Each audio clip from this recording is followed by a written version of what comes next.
Bonjour, aujourd'hui j'ai envie de te parler d'un sujet qui est un peu délicat, qui est la maladie.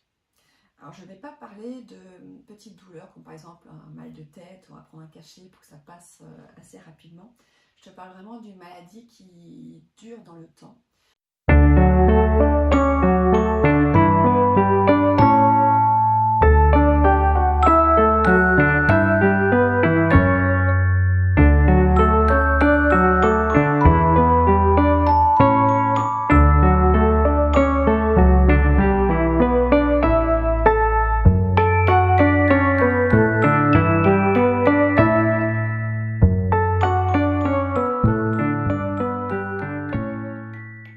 Bonjour, aujourd'hui j'ai envie de te parler d'un sujet qui est un peu délicat, qui est la maladie.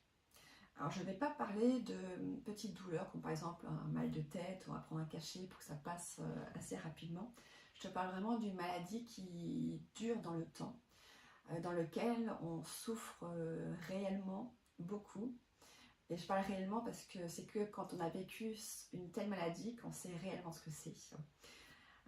Et je dis ça parce qu'en fait à l'époque j'ai donc été malade bien malade pendant 2 années où j'ai souffert pendant c'était quasiment du continu pendant 2 années, de 24 heures sur 24, où je ne dormais quasiment plus. Je faisais de l'insomnie parce que j'avais mal. Il fallait que je bouge tout le temps. C'était vraiment très très difficile. Et lorsqu'on est malade ainsi, forcément, on consulte des médecins, on passe par la case hôpital, on prend divers médicaments parce qu'on souffre tellement qu'on a juste envie que ça s'arrête. Malheureusement, ça ne s'arrête pas malgré tous les traitements. Et moi, je sais qu'à l'époque, je rêvais juste d'avoir un interrupteur à appuyer dessus pour que tout s'arrête. Et j'ai eu beaucoup de chance que mon mari m'a vraiment bien soutenue, a été très présent pour moi. Et, euh, et dans ces moments-là, il y a aussi en fait une dépression qui se met en place. Il y a également beaucoup de chamboulements vraiment au niveau émotionnel, au niveau mental. Et ce n'est pas facile.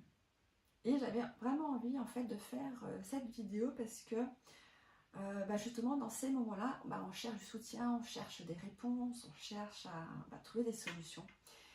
Et moi je sais que donc je vais parler quand même un peu de mon cas pour expliquer, mais en fait quand je suis tombée malade, ça arrivait du jour au lendemain. C'est-à-dire que je n'avais pas vu les signes avant-coureurs de cette maladie-là, et pourtant il y en a eu beaucoup. Et pourtant à l'époque, donc c'était il y a un peu plus de 7 ans, j'étais thérapeute, c'est-à-dire que je prenais soin des autres. J'avais encore mon centre de relaxation où j'avais d'autres thérapeutes qui venaient également là-bas, j'avais mon cabinet. Donc je prenais soin de moi, mais pas tant que ça au final. À l'époque, je pensais que oui, mais j'étais davantage occupée à me prendre soin des autres que de prendre soin de moi-même. Et, euh, et pareil, donc je faisais pas du tout attention aux signes. Et à l'époque, je n'avais pas non plus cette approche que j'ai aujourd'hui, grâce justement à toutes mes lectures, à toutes les formations que j'ai suivies depuis. Et j'ai été vraiment restée à être petite thérapeute dans son petit univers de ce que j'avais appris à l'époque. Et mon champ de vision s'était pas encore élargi. Et je pense que c'est justement en ayant vécu cette difficulté dans ma vie que en fait j'ai eu le déclic, j'ai eu cette ouverture d'esprit d'essayer de chercher plus loin que juste ce que j'avais appris dans mes formations, que j'avais trouvé à l'époque sublime, que tout le monde trouvait vraiment bien, parce que j'avais des gens qui venaient de partout en France, qui venaient me consulter, donc c'était des gens qui étaient vraiment convaincus, autant que je l'étais convaincue par ce que je proposais. Mais je travaillais aussi beaucoup en énergétique, et je pense aussi qu'une partie en fait mais bon, c'est une partie un peu plus compliquée de l'énergétique, mais qui a joué aussi dans ma maladie. Mais voilà, donc j'avais des signes et je ne les ai pas remarqués. Donc la première chose, déjà, mon premier conseil, c'est de prendre le temps de se poser et vraiment de regarder en fait ce qui se passe dans sa vie. D'où aussi l'intérêt d'utiliser mon bullet planner, qui est en fait un agenda non daté que j'ai créé, dans lequel on a justement un tracker en fait, où on peut noter tout ce qu'on remarque, par exemple des maux de tête. On se note les jours en fait où on a ces maux de tête dans le mois, et on fait ça sur plusieurs mois. Et en fait, se permettre de prendre le temps de réfléchir à tous les petits tracas que l'on a dans sa vie, des toutes petites choses qui sont bénignes, auxquelles on ne fait pas attention, mais qui à la longue peuvent, avec le temps, donner des maladies ou donner des signes que quelque chose va se passer. Et ça, moi, j'ai vraiment beaucoup regretté de ne pas avoir pris le temps, parce qu'avec le recul par rapport à la maladie que j'ai eue, je me suis dit, effectivement, j'avais déjà des signes avant-coureurs que ça allait arriver. Mais voilà. Donc ça, c'est déjà la première chose, c'est de se faire un tracker et noter tous ces petits détails qui, sur le moment, nous semblent plutôt insignifiants, mais qui pourtant sont extrêmement importants. Et donc, à l'époque, je voyais donc beaucoup de spécialistes. Pour moi, c'était en fait, les problèmes que j'ai eus m'empêchaient presque de sortir. Donc pour moi, ça a été une vraie torture de réussir à sortir de la maison. C'était des moments de beaucoup de stress. Donc déjà, je stressais déjà 2 jours avant quand je savais que je devais quitter la maison. Pareil, quand je devais aller voir la famille, parce que mes parents, par exemple, avaient du mal à comprendre cette douleur, parce qu'ils n'étaient pas encore à l'époque passés par de telles douleurs. Donc c'était difficile pour eux de comprendre que pour moi c'était une catastrophe de devoir partir et aller chez eux pour les voir.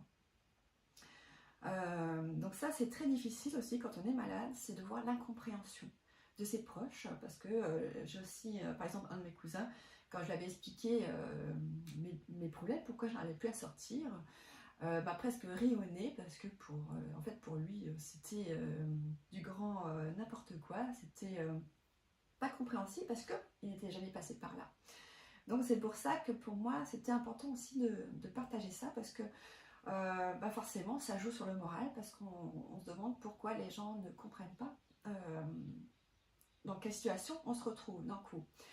Pareil, mon médecin, après 2 années, m'a fait tous les traitements. J'ai eu des traitements d'antibiotiques à changer toutes les semaines. Je devais changer d'antibiotiques. Ça a duré pendant plus de 6 mois. Ça n'a absolument rien changé dans mes problèmes. Donc voilà, j'ai eu tellement de médicaments différents. Et j'ai subi donc les effets secondaires de certains médicaments, avec notamment décollement de la peau du visage, des trucs hallucinants. Et tout ça n'a pas servi à grand chose, en tout cas la douleur était toujours là. Donc déjà il y avait une non prise en charge du fait que je souffrais tout le temps. Je me souviendrai toujours une opération que j'ai eue donc, à l'hôpital, où ce médecin-là, au bout de 2 années, il vient me voir. J'étais encore dans la grande pièce de réveil avec d'autres personnes qui se réveillaient. J'étais encore complètement out. Et puis il vient chez moi et il me dit, bon écoutez, là, je peux plus rien faire pour vous. Voilà. Et puis il part. Et s'arrête là. Puis donc, moi, là, quelques jours qui suivent, je me suis dit, bon, quand je suis rentrée chez moi, je me suis dit, il va me rappeler pour m'expliquer un peu ou quoi que ce soit. Rien du tout. Rien du tout. Donc, au bout de 10 jours, j'ai appelé la secrétaire. J'ai même pas réussi à l'avoir au téléphone. Elle m'a dit, écoutez, j'ai vu votre dossier, il ne peut plus rien faire pour vous. Il faut que vous alliez consulter d'autres médecins. Donc ça a été encore plus un anéantissement de voir à quel point les médecins allopathiques n'en ont rien à faire en fait de ce qu'une personne malade peut ressentir. Donc là je partage mon propre vécu, j'espère que c'est pas comme ça avec tous les spécialistes, mais voilà, en tout cas c'est ce que j'ai vécu moi. Et donc j'étais encore plus dans un enfermement mental, dans le sens où je me disais, mais à quoi ça sert d'aller voir des spécialistes? Alors, en tant que thérapeute, bien sûr, je suis aussi allée voir d'autres thérapeutes. Pas beaucoup, parce que en fait, j'avais ce problème de sortir de chez moi. Donc c'est vrai que je n'ai pas non plus vu énormément de thérapeutes. Et j'ai pas tellement suivi les conseils que j'ai eus lorsque j'étais par exemple phytoaromathérapeute ou en naturopathie, parce qu'en fait, lorsque je faisais justement ces cures, soi-disant pour aller mieux, se nettoyer, en fait ça empirait mon cas. C'était encore bien pire après, donc c'est vrai que j'ai toujours un peu de mal avec les cures. J'ai toujours cette hantise en fait que ma maladie revienne, parce qu'en fait aujourd'hui je ne suis pas complètement guérie. Ça revient assez facilement les douleurs, mais heureusement pour moi, je sais maintenant comment les gérer et comment faire en sorte qu'elles repartent. Mais la peur que ça revienne, bien sûr, est toujours là. Donc c'est un travail de tous les jours de justement réussir à faire en sorte de reprendre les rênes en fait de cette peur et de gérer ces émotions qui vont avec.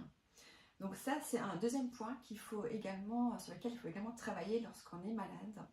c'est travailler sur ses émotions et sur son ressenti. Alors moi, ce qui m'avait aidé à l'époque, c'est que Cédric m'avait dit, trouve-toi quelque chose à faire, trouve-toi une passion, quelque chose qui t'occupe l'esprit au lieu de penser à ta douleur. Et c'est vrai que j'en étais arrivée à un point où, j'étais tout le temps penchée sur cette douleur qui est là, qui ne s'arrête jamais. Et donc forcément, quand on pense douleur, ça accroît en fait ces douleurs. Parce que notre mental ne pense qu'à ça. Il est omnibulé par le fait que, j'arrêtais pas de me dire que j'ai mal. Et ça s'arrêtait pas. Et donc je pensais à chaque fragment, chaque douleur en fait, tout ce qui se passait en moi. Et donc forcément, quand on est tout le temps omnibulé par ça, ça peut pas aller. Et donc quand Cédric m'a dit, tiens, trouve-toi quelque chose à faire pour occuper ton esprit, et j'ai, à l'époque, c'était revenir à mes premiers amours d'enfance, donc c'est faire de la photographie, dessiner, écrire. Et c'est vraiment ce que je fais depuis toute petite. Et donc j'ai commencé tout doucement donc, à me remettre à l'écriture. Je me suis acheté un appareil photo. Et donc là, j'ai retrouvé l'envie de sortir. Alors, donc, j'étais jamais très loin de chez moi.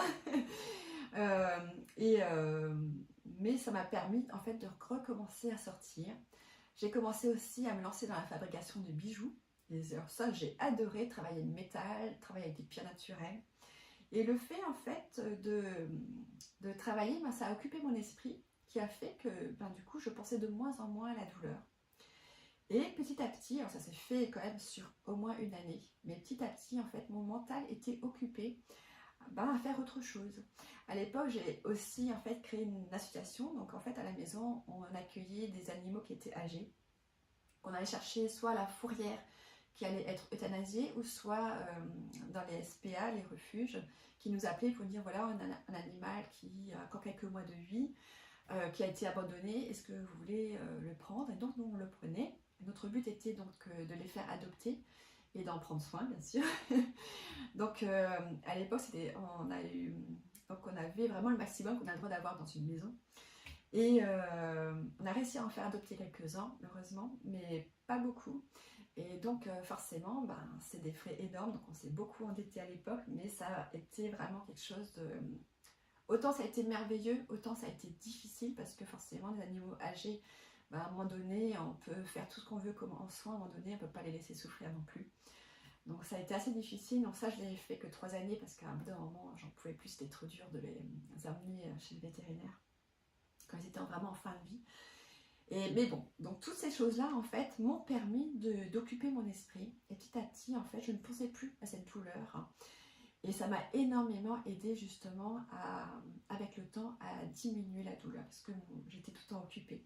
Alors après, c'est vrai que j'étais pas très contente, parce que du coup, je passais beaucoup trop de temps, j'étais à fond dedans pour m'occuper, parce qu'en fait, dès que j'arrêtais, dès que c'était l'heure d'aller me coucher, là ça recommençait, j'étais de nouveau à fond dans les douleurs, parce que la nuit je dormais très peu, parce que j'avais trop mal. Et donc c'était toujours la hantise du soir de devoir arrêter. Donc, mais ça m'a pris du temps, et sur une année, j'ai quand même vu une progression qui s'est faite petit à petit, tout en sachant que j'ai également modifié mon mode de vie. Donc en fait, c'est plein de petits détails qui ont fait que petit à petit, en fait, j'ai commencé à aller mieux.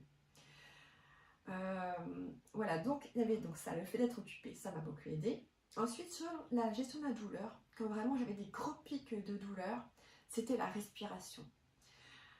En fait, le fait de bien respirer et de souffler dans les gros moments de douleur, en fait, ça permet de diminuer la douleur. Donc ça, c'est vraiment, en fait, juste respirer normalement, mais être dans la conscience de sa respiration, de ce qui se passe en soi, de sentir l'air entrer, de sentir l'air ressortir par l'expiration, avec vraiment une expiration forte, lente. Et d'ailleurs, on peut l'apprendre aussi lorsqu'on accouche, parce que ça faisait partie des respirations que j'ai apprises, donc on m'a parlé après pour préparer à l'accouchement. Et voilà, donc ça m'a beaucoup aidé aussi donc, à gérer ces gros pics de douleur. Et ensuite, donc, le mode de vie. Donc j'étais thérapeute, donc j'avais déjà un mode de vie qui était quand même déjà branché alimentation bio, Pas boire de café, boire davantage de tisane, de thé. Alors ça aussi, je pense, ça a beaucoup joué aussi sur mes problèmes, parce qu'en fait, lorsque je rebois du thé, le lendemain, mes douleurs recommencent à venir, sont certaines de mes douleurs. Et donc, je pense pas qu'en fait, il faille réellement boire du thé tout le temps, comme on en parle beaucoup dans en fait, toutes les formations que j'allais, il fallait tout le temps boire du thé et tout ça. En fait, non. Je pense que c'est mieux de boire davantage d'eau, parce que l'eau, c'est ce qu'il y a de plus naturel, de plus neutre. Ça ne va pas relancer notre système digestif, ça risque pas d'amener des substances qui peuvent justement irriter nos intestins, notre vessie, notre estomac, tout ça. C'est vraiment ce qu'il y a de meilleur. Et puis après, notre corps, il fait quand même de 70 à 80% d'eau. Donc c'est vraiment très très important de boire beaucoup d'eau. Mais moi, c'est vrai que j'ai beaucoup de mal avec de l'eau. Donc j'ai tendance toujours à mettre un peu de jus de fruits dedans, ou à boire une tisane, ou à faire un matcha. Mais j'essaye quand même, je me force quand même à boire davantage d'eau. C'est pour ça qu'en fait, dans mon bullet planner, j'ai ajouté en fait dans l'agenda journalier des petites gouttes d'eau et je les barre en fait au fur et à mesure que je bois de l'eau, parce que au moins ça me motive à boire davantage d'eau. Et aussi quand j'avais fait ma formation en Reiki, mon professeur dit toujours en fait c'était en Reiki, je sais plus si c'était lui ou si c'était... Bon, lui je sais qu'il boit exclusivement de l'eau. Je crois qu'à la dernière stage que j'ai fait avec lui, il disait qu'il buvait 7 litres d'eau dans la journée. Alors je sais pas comment il fait, mais c'est vrai que c'est super de boire autant d'eau. Mais bon, voilà, donc un de mes profs m'avait dit, en fait, après être allé aux toilettes, il faudrait boire un verre d'eau à chaque fois. Comme ça, au moins, on est sûr d'avoir bu au moins autant d'eau que ce qu'on est allé uriner aux toilettes. Donc ça, c'est aussi un très bon conseil. J'essaie d'appliquer, c'est pas toujours évident, mais j'essaie de l'appliquer. Voilà, donc boire beaucoup d'eau, davantage que ce qu'on boit habituellement. Supprimer tout ce qui est soda, manger davantage bio et si possible local, parce que forcément si on mange beaucoup de produits qui sont déjà préfabriqués, on sait très bien qu'ils ajoutent beaucoup de choses dedans qui sont néfastes pour la santé. Mais ça c'est encore toute une partie qui est très importante, dont j'en parle justement dans mon programme du Visual Board et du Bullet Planner, parce que c'est un point qui est très, très important. Manger davantage de légumes et de fruits, ça aussi c'est très important. Donc ça j'en parle aussi souvent sur mon Instagram, je partage souvent ce que je mange, ce que je bois pour inspirer, trouver des idées. Et après c'est aussi prendre du temps pour soi, pour vraiment se poser, pour profiter en fait de la vie, profiter de moments où on se pose, où on n'est pas en train de réfléchir à tout ce qu'on doit faire, à travailler. Et pour soi, parce que même si on est en famille, même si on passe de beaux moments en famille ou avec ses enfants, c'est pas ça qui va vraiment réussir à nous apaiser, à calmer notre mental. On a vraiment besoin de moments pour se poser, se régénérer, aller dans la nature, se ressourcer en énergie, en bonne vibration, et ça, il n'y a que la nature qui peut l'apporter. Pratiquer après une activité physique que l'on aime. Pour moi, c'est le yoga, parce que quand j'ai été malade, justement, en fait, le fait d'avoir été malade a fait le fait d'être encore plus sédentaire, parce que moi j'étais une grande sportive avant, donc pas une super sportive, mais j'étais une bonne sportive quand même. Je faisais beaucoup de choses, et le fait d'un coup d'être tombée malade, je suis restée chez moi. J'avais tellement mal que je pouvais quasiment pas bouger. Donc forcément, quand on est sédentaire, qu'on bouge presque pas, qu'on est recroquevillé dans son lit ou sous le canapé, forcément il y a des douleurs musculaires qui s'installent, des douleurs au niveau des articulations. Et c'est vrai que moi, ce qui m'a beaucoup aidé, c'est de m'être remise au yoga. Alors au début, je pratiquais ça, et forcément j'avais encore plus mal qu'avant, donc j'ai abandonné. Et un jour, mon médecin m'a dit, écoutez, arrêtez d'abandonner, il faut continuer, persévérer, même si vous avez mal, continuez. Donc j'ai tenté plusieurs fois, à chaque fois j'abandonnais parce que les douleurs étaient trop vives. Et un jour, j'ai trouvé la motivation. Je me suis dit, maintenant je vais arrêter de pleurnicher et je vais me battre pour aller mieux, parce que j'avais 33 ans à l'époque. Je me suis dit, c'est pas possible à 33 ans déjà de vouloir mourir, de pleurer toute la journée, d'avoir mal, de plus vivre, de plus rien faire. Et donc, je me suis boostée, je me suis dit, tant pis si j'ai mal, et j'ai fait mon yoga. Et alors, je me suis créé en fait une routine. Ce sont toujours les mêmes mouvements que je faisais, mais vraiment des moments qui étaient axés sur la colonne vertébrale. Et donc à un moment donné, je me suis dit maintenant il faut se battre et il faut sortir déjà de cette dépression, de ces douleurs. Et pour ça, ça commence pour moi par la méditation. Ça a permis de me calmer mon mental, des sorties dans la nature pour justement me rebooster, me recharger en énergie, trouver donc des choses qui vont me motiver dans la journée à faire autre chose qu'à me plaindre. Le yoga, donc pratiquer tous les jours, tous les matins, tous les soirs j'ai pratiqué, donc au départ c'est 5 minutes, puis au fur et à mesure, j'allais de plus en plus longtemps, et au bout de 3 semaines, j'ai le miracle, au bout de 3 semaines, je n'ai plus aucune douleur, et ce n'est plus jamais revenu. Maintenant au fil des années, effectivement, si maintenant pendant 2 semaines je ne fais plus de yoga, j'ai mes douleurs qui reviennent forcément parce que l'arthrose en fait ne part pas. Une fois que ça s'installe, ça reste. Mais comment faire pour pas que ça crispe et que ça donne des douleurs qui restent tout le temps? C'est le fait de bouger. Et donc, lorsqu'on bouge, en fait, on crée au niveau en fait, des articulations, il y a du liquide synovial qui permet justement la fluidité des mouvements. Mais avec l'arthrose, ce liquide en fait se raréfie et les articulations en fait commencent à se toucher. Et c'est lorsqu'elles se touchent et que ça crée des microparticules qui se détachent, c'est ça qui crée des inflammations et qui crée la douleur.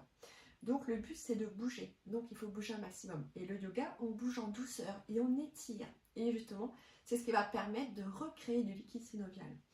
Donc à force, forcément, ça a amélioré mes articulations. J'avais également une hernie dans le dos.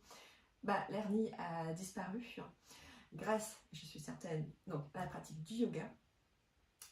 Et voilà, donc ça a été donc toutes ces petites choses-là ont fait qu'aujourd'hui, je suis sortie de cette maladie. Alors, je ne dis pas qu'on va sortir, qu'on peut sortir de toutes les maladies, bien sûr que non. Il y a des maladies aussi génétiques, il y a des choses où on ne pourra malheureusement rien faire, comme les cancers. Mais le fait de mettre toutes ces petites routines, de suivre aussi donc l'évolution au fil des jours de tous ces petits signes qui nous disent que voilà, on risque d'avoir cette maladie-là plus tard. Le fait de faire tout ça, ça permet d'améliorer sa qualité de vie et de prévenir aussi. Et c'est ça qui est important. Et c'est pour ça que moi, j'écris aussi des livres où j'essaie de transmettre ça dans mes livres, de partager tout ce que j'ai découvert par toutes ces expérimentations en tant que thérapeute, dans les formations que j'ai suivies, dans les formations que j'ai données, dans mes expériences de vie, dans la maladie que j'ai vécue. Parce que tout ça c'est important et j'avais vraiment envie de partager ça par le biais donc, de ces vidéos, de mes livres et donc de mes programmes en ligne où on pousse bien sûr plus loin que sur ma chaîne YouTube. Voilà, donc j'espère que tout ce que je t'ai partagé là va pouvoir t'aider. Si tu passes malheureusement par un moment comme ça très difficile, sache que tu n'es pas seul, on est beaucoup à passer par là. Essaye de mettre en pratique tout ce que j'ai pu te dire dans cette vidéo. Et voilà, n'hésite pas à me laisser des commentaires, si tu as envie qu'on échange, qu'on discute. Voilà. Écoute, je te souhaite de passer une très belle journée. On se retrouve bientôt pour de nouvelles vidéos.